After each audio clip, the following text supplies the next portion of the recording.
I found this story on a deep web forum dedicated to urban explorers. The user, who calls herself Emily, posted this thread at 3 a.m. and then deleted her account.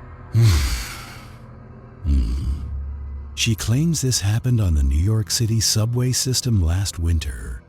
I don't know if I believe in ghosts, but after reading this, I'm never taking the last train home. The doctor told me I had been in a coma for 10 days. He said they found me unconscious on the tracks. I wanted to believe it was just an accident. But then, why did my clothes smell like burnt meat? And why was there ash under my fingernails? It was 12:35 a.m. I was at a deserted station in Brooklyn. The rain was pouring down, leaking through the cracks in the ceiling. I was tired. I just wanted to go home. When the train pulled in, it looked ancient. The lights were flickering. The metal was rusted. I didn't care. I jumped in just as the doors hissed shut. That was the biggest mistake of my life. The smell of death. I walked into the last car, car number 13. The first thing that hit me was the cold. It wasn't just winter cold. It was the kind of cold that hurts your bones.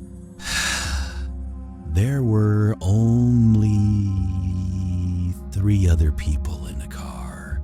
They were sitting perfectly still, looking down.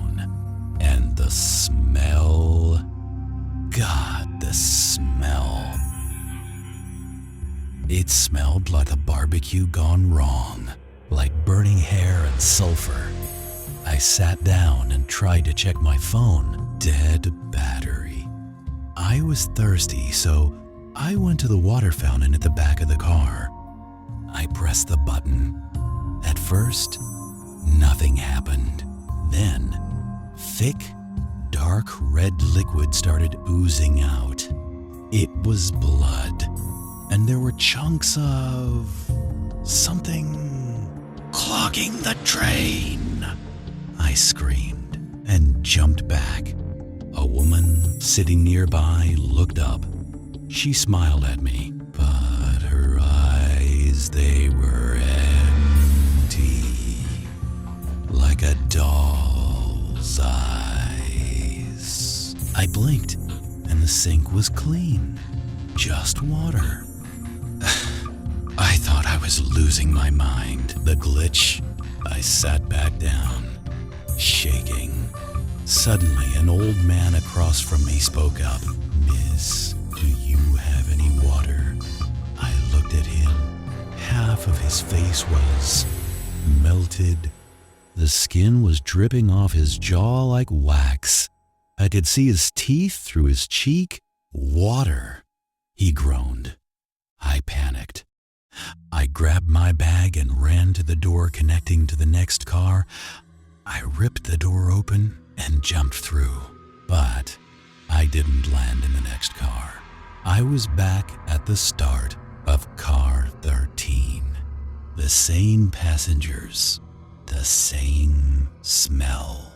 I turned around. The door behind me led to the same car. I was trapped in a loop.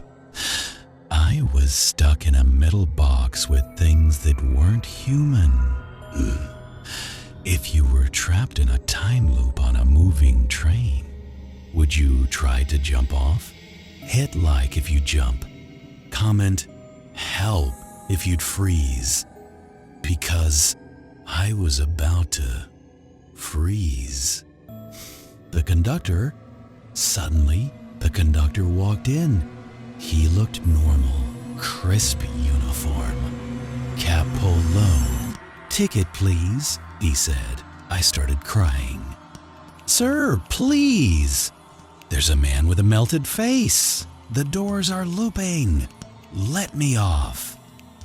The conductor looked at me. He smiled. You can't get off, Emily. We haven't reached the fire yet. What fire? I asked. He took off his cap. The top of his head was nothing but charred skull and ash. Smoke started rising from his collar. We are all burning, he whispered. And now you are too. Suddenly, the seats caught fire. The passengers stood up. They were blazing skeletons, screaming in agony. The heat was unbearable. I knew if I stayed, I would burn with them. I saw a crack in the window. I didn't think. I threw my body against the glass. It shattered. The cold air hit me, and I fell into the darkness. The aftermath. I woke up in the hospital. My mom was crying. The nurse told me something that made my blood turn to ice. She said, "You're lucky to be alive. They found you near the old abandoned tunnel." I asked about the train.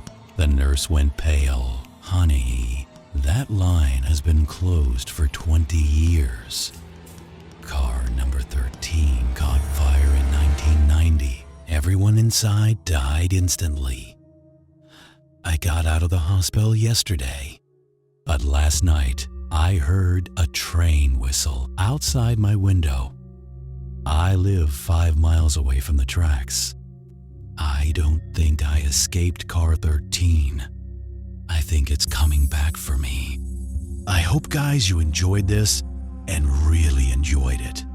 Please subscribe and stay away from the subway at night, please.